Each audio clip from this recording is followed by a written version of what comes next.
안녕하세요. 혜연이의 해나입니다. Oi, gente. Tudo bem? Tudo bem? E aí, gente, gostaram da última aula? Vocês entenderam? Ficou muita dúvida? Para quem não assistiu ou quem não lembra da última aula, a última aula foi sobre as partículas. Melhor dizendo, foi sobre as partículas de descrição ou de destaque, como eu gosto de chamar. E como eu repito também, esse nome não é oficial, é um nome que eu gosto de chamar e inclusive por isso é um nome que a gente vai combinar entre nós, entre eu e vocês, certo? Então, a aula de hoje vai ser uma continuação dessas partículas, como eu tinha combinado com vocês na última aula. A aula de hoje vai ser sobre as partículas de sujeito. Hoje a gente vai ver sobre as partículas IK. IK é uma partícula que eu gosto de chamar de partícula de sujeito. Por que partícula de sujeito? Esse nome partícula de sujeito não é porque ele faz a função de acompanhar um sujeito. Porque se ele fosse apenas a função de acompanhar o sujeito, os outros não poderiam nunca mais acompanhar o sujeito, certo? Mas o que acontece é que 는 também pode acompanhar o sujeito. Eu pessoalmente gosto de chamar IK de partícula de sujeito porque ele, quando está junto com o sujeito, ele é o sujeito. Ele acompanha sim o sujeito. Só que a função que ele faz é aproximar, estreitar mais ainda a relação do sujeito com o verbo. Gente, dentro de uma frase, o que é mais importante? O que é a coisa mais importante dentro de uma frase? Eu acho, na minha opinião, que é um verbo. Sem o verbo, você não tem significado na sua frase, certo?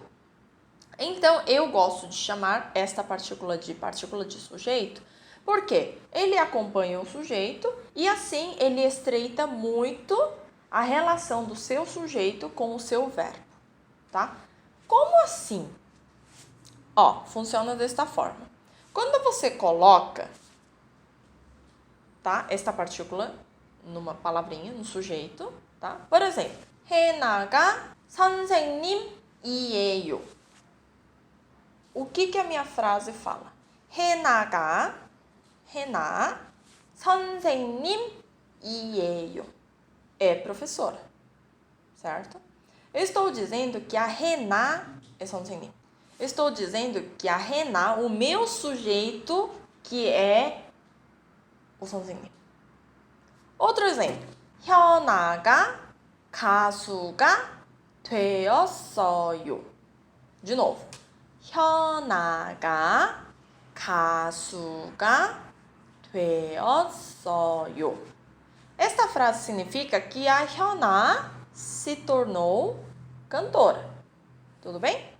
Então, eu estou dizendo que foi a Hyuna que se tornou cantora. Então, assim eu mostro que a Hyuna é o meu sujeito. Eu estou estreitando mais o espaço, ou melhor, a relação entre o meu sujeito e o meu verbo. Qual que é o meu verbo? Se tornar, certo? E qual que é o meu sujeito? É a Hyuna. Então, eu estreito bastante a relação entre o meu sujeito e o meu verbo, certo? Esta é a função da minha partícula I ou K. Tá, e desta vez, quando que eu uso I e quando que eu uso K? Por que desta vez também existe duas partículas? Gente, estas duas partículas, que na verdade são a mesma coisa, também a diferença é a mesma. Esta divisão é a mesma do que a e nan, tá? A divisão entre e nan não era a presença ou não de patim, que era aquelas consoantes que ficavam embaixo. Então, I e K é a mesma coisa.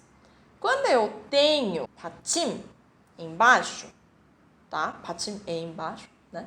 Melhor dizendo, as consoantes embaixo, como diz 가연, 가연이 가수가 되었어요. Certo? Agora, nomes como eu peguei de exemplo agora há pouco. 현아. 현아. A última sílaba não tem patim. Não termina por consoante na última sílaba. Então, eu uso K. Por isso que ficaria 현아가 가 가수가 되었어요. Tudo bem, gente? Tá, mas agora, Oni, agora eu estou começando a confundir a diferença, assim, entre 는 e iga. Eu não sei quando que eu vou usar 는 e quando que eu vou usar iga. Gente, parece assim, quando você vê agora as duas coisas juntas, parece que não tem diferença entre as duas coisas, tá? Porque a diferença entre as duas, realmente, em muitos casos, é muito sutil. É tão sutil que você quase não consegue ver diferença. Mas existem sim casos que a diferença se torna grande, tá? Por exemplo, é mais quando você tem um contexto, ou seja, quando você começa a usar duas frases juntas, literalmente como um contexto, tá? Por exemplo, 현아가 중학생이 되었다. Esta frase significa que a Hyuna se tornou estudante de ensino superior. E essa minha segunda frase é 현아는 한국 중학교에 입학했다. Tá? Tá, eu já falei as frases corretas, tudo bem? Para a gente ter um contexto correto. Mas a primeira eu posso falar assim: 현아는 중학생이 되었다. E a segunda eu posso trocar a partícula e colocar assim: 현아가 한국 중학교에 입학했다. E com essa combinação eu posso ter 4 tipos de combinações. As 4 possíveis combinações seriam: 현아가 중학생이 되었다. 현아가 한국 중학교에 입학했다. Segunda combinação seria: 현아가 중학생이 되었다. 현아는 한국 중학교에 입학했다.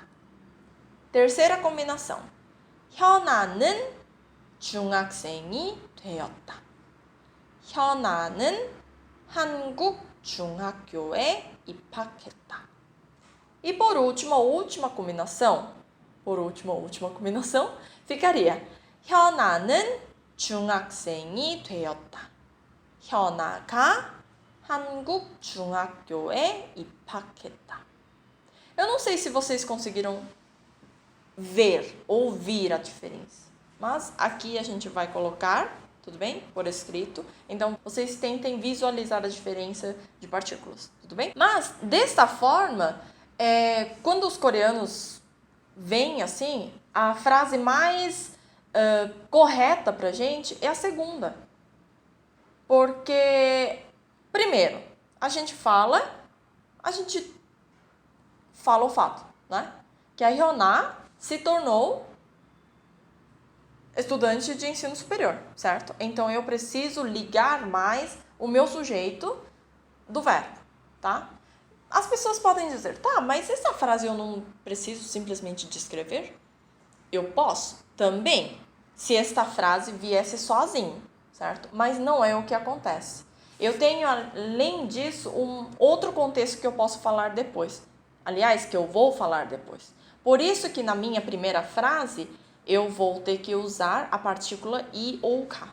Porque na minha segunda frase, eu vou descrever que ela entrou na escola, ou melhor, no colégio Hanguk.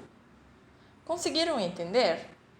Melhor, para facilitar, eu vou dizer assim: iga você usa quando você quer sugerir o sujeito. Tudo bem? E quando você fala pela primeira vez sobre o assunto, tá? E 는 quando você está repetindo sobre o assunto já comentado anteriormente. Isso é nos casos quando você tem o contexto, tá? Como a gente está vendo os exemplos que a gente está comentando agora. Tudo bem?